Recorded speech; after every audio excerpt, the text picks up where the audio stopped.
Details చూస్తే పల్లా కుటుంబం అంటే విశాఖలో పరిచయం అవసరం లేదు. నాడు పల్లా సింహాచలం నుంచి నేడు పల్లా శ్రీనివాస్ వరకు సౌమ్యుడు విద్యావంతుడిగా మంచి పేరు తెచ్చుకున్న పల్లా శ్రీనివాస్ ప్రజారాజ్యం పార్టీతో రాజకీయ రంగ ప్రవేశం చేసి తెలుగుదేశం పార్టీ తరఫున గాజువాక శాసనసభ్యులుగా 5 ఏళ్లు పరిపాలన అందించి నేడు తెలుగుదేశం పార్టీ విశాఖ పార్లమెంట్ నియోజకవర్గం అధ్యక్షునిగా బాధ్యతలు స్వీకరించారు. రాజకీయాలు పక్కన పెట్టి ప్రతి ఒక్కరిని సోదర భావంతో పలకరించే మనస్తత్వం ఆయనది. విద్యలోనే కాదు, ప్రజా సేవలో కూడా ముందుండే వ్యక్తిత్వం కలిగిన గాజువాక మాజీ శాసనసభ్యులు టీడీపీ విశాఖ నగర అధ్యక్షులు పల్లా శ్రీనివాసరావుతో ప్రత్యేక ఇంటర్వ్యూ స్మార్ట్ లీడర్ కార్యక్రమంలో. రాష్ట్రంలో కరోనా వైరస్తో పాటు రాజకీయ వైరస్ కూడా కొనసాగుతుందని ఖచ్చితంగా చెప్పొచ్చు. ఇప్పటికే అన్ని పార్టీలు కూడా తన పార్టీని బలోపేతం మీద దృష్టి పెట్టిన పరిస్థితి. ఇప్పటికే బీజేపీ పార్టీ కూడా రాష్ట్ర అధ్యక్షుడు నియమించడంతో పాటు జిల్లా వారీగా కూడా కమిటీలు వేసిన అంశాన్ని చూసాం. ఇప్పుడు టీడీపీ పార్టీ కూడా మాజీ ముఖ్యమంత్రి చంద్రబాబు నాయుడు కూడా ఈ విధంగానే వ్యూహాత్మకంగానే అడుగులు వేసి రాష్ట్రంలో 13 జిల్లాలకు సంబంధించి కూడా పార్లమెంట్ ఇన్ఛార్జీలు కూడా నియమించారు. అయితే అందరి దృష్టి కూడా విశాఖ జిల్లా వైపు ఉంది. అటు అధికారంలో ఉన్న వైసీపీ ప్రభుత్వం కూడా పూర్తిగా కూడా విశాఖ మీద దృష్టి పెట్టింది. పరిపాలనా రాజధాని కాబోతున్న విశాఖకి ఇప్పటికే టీడీపీలో ఉన్న వాసుపల్లి గణేష్ కుమార్ని అందరినీ కూడా వైసీపీలో చేర్చుకోవడం చూసాం. ఇదే అంశం అందరూ కూడా ఉత్కంఠ కొనసాగుతుంది. మరి ఇటువంటి క్లిష్టమైన పరిస్థితుల్లో కూడా విశాఖకి తెలుగుదేశం పార్టీకి సంబంధించిన నగర అధ్యక్షుని ఎవరు నియమిస్తారు అంటే ఈ విషయంలో అయితే తెలుగుదేశం పార్టీకి సంబంధించిన అధినేత చంద్రబాబు నాయుడు చాలా వ్యూహాత్మకంగా అడుగులు వేశారని మనం ఖచ్చితంగా చెప్పొచ్చు. ఎందుకంటే ఒక సామాజిక వర్గానికి సంబంధించిన బలమైన నేత, ఒక మంచి వ్యక్తి, స్వామ్యుడు అనే మంచి పేరున్న వ్యక్తిని వ్యూహాత్మకంగా చంద్రబాబు నాయుడు ఈరోజు తెర మీదకి తీసుకువచ్చారు. ఆయన ఎవరో కాదు, అందరూ కూడా సుపరిచితులు. గాజువాక మాజీ శాసనసభ్యులైన పల్లా శ్రీనివాస్ గారు ఈరోజు మనతో పాటు పల్లా శ్రీనివాస్ గారు మనతో ఉన్నారు. అసలు ఏ విధంగా ఇటువంటి క్లిష్ట పరిస్థితుల్లో పార్టీని ఏ విధంగా ముందుకు తీసుకెళ్ళిపోతున్నారనే అంశాలు కూడా ఈరోజు తనతో కూడా మాట్లాడి తెలుసుకునే ప్రయత్నం అయితే చేద్దాం. ముందుగా కంగ్రాట్స్ సార్. ఇటువంటి క్లిష్టమైన పరిస్థితుల్లో ఒక పక్కనే కరోనాతో పోరాడడంతో పాటు మరోపక్క టీడీపీ పార్టీకి సంబంధించిన ఎమ్మెల్యేలు కూడా వైసీపీలోకి వెళ్ళడం, మరో మాజీ మంత్రి కూడా చాలా రోజులు బట్టి కూడా ఆయన ఉండిపోయిన పరిస్థితి, ఎటు వెళ్లకుండా గంటా శ్రీనివాస్ నమ్ముడిపోయింది. ఇటువంటి క్లిష్టమైన పరిస్థితుల్లోనే పార్టీ పగ్గాలు చంద్రబాబు నాయుడు నమ్మి మీ మీద పెట్టారు సార్. మరి ఏ విధంగా ముందుకు తీసుకెళ్ళిపోతున్నారు?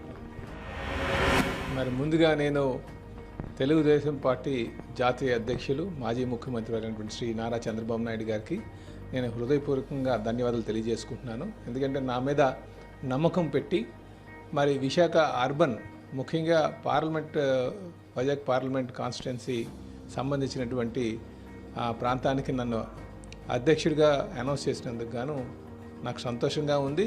మరొకమారు నేను తెలుగుదేశం పార్టీ పోలిట్ బ్యూరో సభ్యులు కావచ్చు, నాయకులు కావచ్చు, అందరికీ కూడా ధన్యవాదాలు తెలియజేసుకున్నాను. ప్రత్యేకంగా నేను చంద్రబాబు నాయుడు గారికి, లోకేష్ గారికి నేను ధన్యవాదాలు తెలియజేసుకుంటాను. అయితే ఇప్పుడున్నటువంటి పరిస్థితులు ఏంటంటే మరి కొంతమంది నాయకులు మరి ఈ పార్టీ నుంచి గెలిచి వెళ్ళిపోవడం జరుగుతుంది. అయితే మరి ఏ నాయకుడైనా సరే ఒక సిద్ధాంతానికి కట్టుబడగలగాలి. ఇప్పుడు అవకాశాలు బట్టి వెళ్ళిపోతే ప్రజలు నమ్మే పరిస్థితి లేదు. వైజాగ్లో తెలుగుదేశం పార్టీ ఖచ్చితంగా చాలా స్ట్రాంగ్గా ఉంది. అలాగే మంచి కార్యకర్తలు ఉన్నారు, నాయకులు ఉన్నారు. మరి కొంతమంది ఎమ్మెల్యేలు వెళ్ళిపోయినప్పటికీ కూడా పార్టీకి ఏమైనా నష్టం లేదా అన్నది నా ఆలోచన.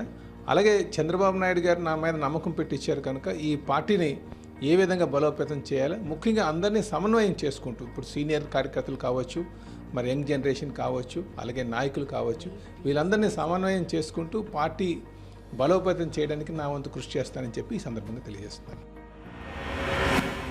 మరోపక్క వైసీపీ కూడా ఎలాగైనా సరే పల్లా శ్రీనివాసరావు గారిని పార్టీలో తీసుకెళ్తామని వ్యూహాత్మకంగా అడుగులు వేస్తున్నారని చెప్పవచ్చు. మరి ఇంకా ఆశలన్నీ కూడా క్లోజ్ అయిపోయాయని మనం భావించవచ్చు. నన్ను ఎవరు కూడా వైసీపీలోకి రమ్మని అడగలేదండి. జనరల్గా కొంతమంది మన స్నేహితులు ఉన్నారు, నాకు వాళ్ళతో డిస్కషన్లో మాట వచ్చింది. కానీ కనుక నన్ను ఎవరు కూడా అందులోకి రమ్మని చెప్పి ఎవరు ప్రయత్నాలు కూడా నేను చేయలేదు. నాకు మాత్రం మరి ఇది నేను సెకండ్ జనరేషన్, ఫస్ట్ జనరేషన్ తెలుగుదేశంలోనే ఉంది, ఇప్పుడు సెకండ్ జనరేషన్ నేను కూడా తెలుగుదేశంలో ఉన్నాను. కనుక మరి నాకైతే పార్టీ మారాలన్న ఆలోచన ఎప్పుడూ లేదు, ఇప్పుడు కూడా రాదు. కరోనా సమయంలో కూడా సార్ ఒక ఎక్స్పీరియన్స్ అందరికీ కూడా, మేము కూడా మీ ఇంట్లో కూడా ఫ్యామిలీ మెంబర్స్ కూడా కరోనా సోకినట్టుగానే క్వారంటైన్ ఉన్నారు. అసలు ఈ ఎక్స్పీరియన్స్ అంతా ఎలా ఉంది సార్ కరోనా? మరి కరోనా ఆల్మోస్ట్ మా ఇంట్లో అందరికీ వచ్చిందండి. భగవంతుడి దయ వల్ల మా ఆవిడకి, 2 పిల్లలకి మాత్రం రాలేదు. కనుక నాకు ప్రజల్ని నేను కరోనాను ప్రత్యేకంగా అంటే ముందుగా నాకు రాకంట మా నాన్నగారికి వచ్చినప్పుడు ఆయన దగ్గర ఉండి చేసిన వాళ్ళు నాకు కూడా వచ్చింది. అయితే నేను అన్నది ఏంటంటే కరోనాతో ఈ బంధాలు బంధుత్వాలు తెంచుకోవద్దు, భయంతో ప్రాణం పోతుందేమో అని ఊరికే భయం తెచ్చుకొని మనకు కావాల్సిన సొంత మనుషులను కూడా దూరం పెట్టేటువంటి పరిస్థితి ఉంది. కనుక నేను ప్రజలకు ఏమంటానంటే కరోనాను చూసి భయపడద్దు, అలాగే వచ్చిన వాళ్ళని వివక్షగా చూడొద్దు. ప్రతి ఒక్కరు కూడా కరోనాను ఎదిరించుకోవడానికి ఒకే ఒక మార్గం ఏంటంటే మాస్క్. నేను మాస్క్ ఎప్పుడైతే తీసినప్పుడే నాకు వచ్చింది. వైరల్ లోడ్ ఉన్నటువంటి వాళ్ళ దగ్గర కూడా నేను ఉన్నాను. మా అన్నయ్యకి వచ్చినప్పుడు ఉన్నా, మా ఇంట్లో వాళ్ళకి వచ్చినప్పుడు ఉన్నా, మా అమ్మ నాన్నకి వచ్చినప్పుడు ఉన్నా. కానీ అన్నిసార్లు కూడా మాస్క్ ఎప్పుడైతే తీసినప్పుడే వచ్చింది. కానీ అందరూ మాస్క్ ధరించండి. మాస్క్ ధరిస్తే మీకు రాదు. అలాగే వివక్షత చూడొద్దు. అలాగే ఈరోజు ఏదైనా సరే ముందుగానే సరే మనం చిన్న పవనైనా పెద్ద కర్రతో కొట్టమన్నారు. ఏ మాత్రం సిమ్టమ్స్ ఉన్నాయి, ఏ మాత్రం ఆలస్యం చేయకుండా డాక్టర్ దగ్గర ట్రీట్మెంట్ చేసుకోవాలి. ఈరోజు చాలామంది డాక్టర్లు ముందుకు వచ్చి చేస్తున్నారు. కనుక నేను ముందే ఏమంటానంటే ధైర్యాన్ని మీరు పెంచుకోండి. ఎవరికైనా సరే ఆ అపోహ ఉంటే మాత్రం ముందు ఆ అనుభవం ఉన్న వారితో తెలుసుకోండి అని చెప్పి నేను ప్రజలకు సూచన చేస్తున్నాను. ఎలా ఉంది సార్ తల్లిదండ్రుల పరిస్థితి కానీ ఎలా ఉంది అమ్మ నాన్న పరిస్థితి? అంతా బాగుందండి, చాలా బాగుంది. కాకపోతే ప్రభుత్వం కొంచెం మరి హాస్పిటల్ మీద పడుతున్నటువంటి బిల్లుల్ని కొంచెం మరి అక్కడ కూడా చూసుకోవాలి. ఎందుకంటే హాస్పిటల్ అంత బిల్లులు ఎందుకు వేస్తున్నారంటే మరి ఎవరు ట్రీట్మెంట్ చేయడానికి రానటువంటి పరిస్థితులు ఉన్నాయి. ఆ కంప్లీట్ పీపీఈ వేసుకోవాల్సిన పరిస్థితి ఉంది. కనుక ప్రభుత్వం కొంత భారం మోయాల్సినటువంటి అవసరం ఉంది. మిడిల్ క్లాస్ ఫ్యామిలీస్ అన్న వాళ్ళు గవర్నమెంట్ హాస్పిటల్కి వెళ్ళేటువంటి పరిస్థితి ఉండదు. కనుక వాళ్ళు ప్రైవేట్ హాస్పిటల్కి వెళ్తారు. ప్రైవేట్ హాస్పిటల్ చూస్తే అందరికీ పీపీఈ కిట్లు వేసుకునే హై మెయింటెనెన్స్ అవుతుంది. సో వీటిలో ప్రభుత్వం కూడా కొంత మరి సబ్సిడీలాగా ఇచ్చేటి ఉంటే బాగుంటుంది అనేది నా ఉద్దేశం అనమాట అండి. మీరు కూడా ఎక్స్పీరియన్స్ అయింది, మీకు కూడా కరోనా మీకే స్వయం సోకింది. ప్రభుత్వాలు ఎన్నో అందిస్తున్నాము, ప్రభుత్వ హాస్పిటల్ కానీ అన్నీ కూడా ఉన్నాయి, ప్రైవేట్ హాస్పిటల్లో కూడా రేట్లు కూడా ఎక్కువ వేయట్లేదు, నియమించామని అంటున్నారు. కానీ ప్రాక్టికల్ మీకు ఎక్స్పీరియన్స్ అయింది కాబట్టి అసలు ఎలా ఉంది సార్ ఈ డాక్టర్ల ట్రీట్మెంట్ కానీ ప్రభుత్వం తీసుకున్న నిర్ణయాలు కానీ ఇవన్నీ కూడా ఎలా మీకు ఎక్స్పీరియన్స్ అయ్యింది? ప్రభుత్వం అంత సమర్థవంతంగా దీన్ని కరోనా ట్రీట్మెంట్ చేస్తుందని నేను అనుకోవట్లేదండి. అందుకే నేను ప్రభుత్వం ఎప్పుడు కూడా వాళ్ళు ఏ నాయకుడైనా ఒక పటిమను ప్రూవ్ చేసుకోవడానికి క్రైసిస్ని ఆపర్చునిటీ కింద మార్చుకోగలగాలి. ఇలాంటి క్రైసిస్లోని ప్రభుత్వాలు, అధికారులు, అలాగే నాయకులు ముందుండి నడిపించగలిగితే, వాస్తవాలను తెలుసుకుంటగలిగితే వాళ్ళకి ఏ విధంగా సహాయం అందించాలి, ప్రజలకి మెరుగ్గా వైద్య సేవలు అందించవచ్చు, అలాగే ప్రైవేట్ హాస్పిటల్కి ఎటువంటి సబ్సిడీస్ ఇవ్వాలి అన్నది తెలుస్తుందండి. ఇక్కడ ఏమైందంటే ప్రభుత్వం అంత పట్టించుకున్నట్టు నాకు అనిపించట్లే. కోవిడ్ అంటే మీరు వెళ్ళి క్వారంటైన్ సెంటర్లో ఉండండి, ఆ తర్వాత ఆ సిమ్టమ్స్ వచ్చినప్పుడు మాత్రలు ఇద్దామని అనుకుంటున్నారు తప్ప అంత ప్రోయాక్టివ్గా ప్రభుత్వం కోవిడ్ని కంట్రోల్ చేయడంలో ముందుకు ఉందని నేను అనుకోవట్లేదు. అలాగే దీంతోపాటు ఇంకా దురదృష్టకరమైనటువంటి విషయం ఏంటంటే సామాన్యుడు కోవిడ్ లేకుండా హార్ట్ సమస్యతో వచ్చినా, మిగతా ఏ సమస్యతో వచ్చినా సరే మిగతా ప్రైవేట్ హాస్పిటల్ ట్రీట్మెంట్ చేయట్లేదు. వాళ్ళు అంటే మీరు వెళ్ళి ముందు కోవిడ్ టెస్ట్ చేసుకుంటామంటున్నారు. కోవిడ్ టెస్ట్ రిజల్ట్ మనకు 2 days తర్వాత వస్తుంది. ఈలోగా హార్ట్ సమస్య ఉన్నవాడితో పరిస్థితి ఏంటి?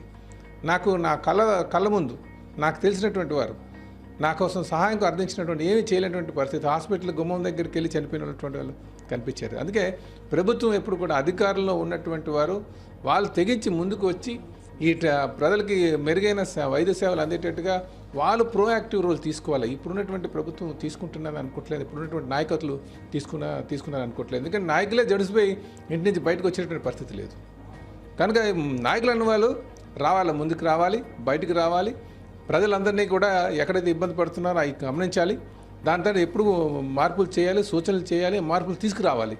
అది మాత్రం చేయట్లేదు అన్నది నా ఇదండి. టీడీపీ పార్టీ అంశానికి వస్తే మీ ముందు 3 ఛాలెంజింగ్లు ఉన్నాయి. ఒకటి, కరోనా నుంచి ఇప్పుడే మీరు జయించి ముందుకు వచ్చారు, కరోనాతో జాగ్రత్తలు తీసుకుంటూ. మరోపక్క టీడీపీ పార్టీని కూడా బలోపేతం చేయాల్సిన అవసరం ఉంది. పక్కనే వాసుపల్లి గణేష్ పార్టీ మారడం కానీ, మాజీ మంత్రి గంటా శ్రీనివాసరావు కూడా మౌనంగా ఉండిపోయిన పరిస్థితి. మరి ఇటువంటి పరిస్థితుల్లోని నగరాన్ని అధ్యక్షుడు మీ మీద పూర్తిమైన బాధ్యతలు ఉంది సార్. మరి ఏ విధంగా మీ వ్యూహరచన కానీ మీ అడుగులు కానీ ఏ విధంగా ఉండిపోతున్నాయి సార్? కరోనా నుంచి బయటపడ్డాను కనుక ఎటువంటి జాగ్రత్తలు తీసుకోవాలన్నది ఒక అవగాహన ఉందండి. అలాగే ఎదుటి వారికి కూడా ఆ కరోనాని ఏ విధంగా ట్రీట్మెంట్ వాళ్ళకి ఎటువంటి జాగ్రత్తలు తీసుకుంటే బాగుంటుంది అనేది నిరంతరం నేను నా దగ్గరికి వచ్చిన వాళ్ళకి చెప్తున్నాను. సో కరోనాను ఎదిరించగలను అని చెప్పేసి ఒక ధైర్యం అయితే నాకు ఉందండి.